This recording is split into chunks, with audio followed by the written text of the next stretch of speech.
விக்கிரவாண்டி அருகே தனியார் பள்ளியில் கழிவுநீர் தொட்டியில் விழுந்து 4 வயது குழந்தை உயிரிழந்த சம்பவத்தில் பெற்றோருக்கு ஆறுதல் அளிக்க சென்ற அமைச்சர் பொன்முடி அவர்கள் 3 லட்சம் ரூபாய் உதவித்தொகை வழங்கியிருக்கிறார். குழந்தையே இல்லை என்று ஆன பிறகு பணம் எதற்கு என்று கேட்ட குழந்தையின் தாய், இதுபோன்ற நிலை வேறு யாருக்கும் வராத வண்ணம் அரசு நடவடிக்கை எடுக்க வேண்டும் என கோரிக்கை விடுத்திருக்கிறார்.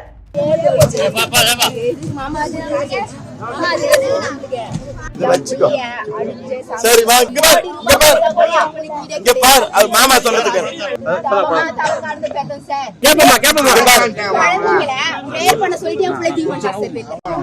பேசுறேன்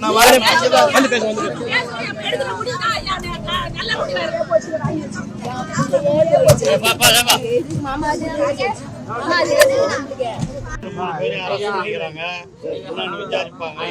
அந்த மாதிரி தப்பு பண்ணியிருந்தா அவங்க மேல கண்டிப்பா நடவடிக்கை எடுப்பாங்க.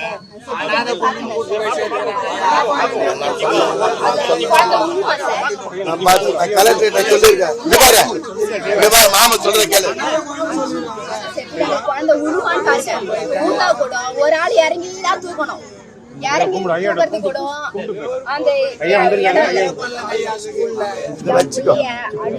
சரி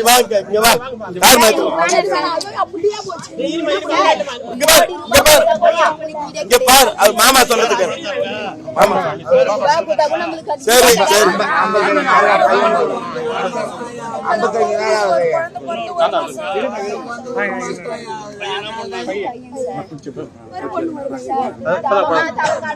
சார் 9 மாசம் குழந்தை இல்ல சார்.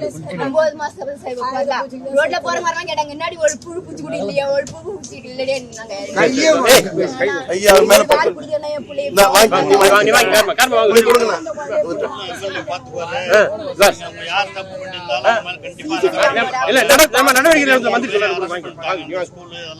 அந்த டீச்சரை கேட்கணும்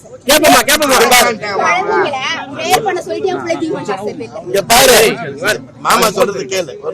ஐயா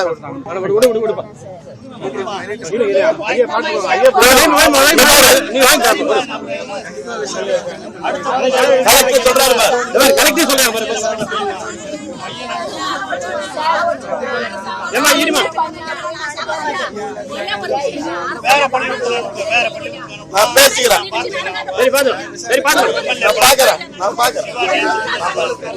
நான் பேசிக்கிறேன்.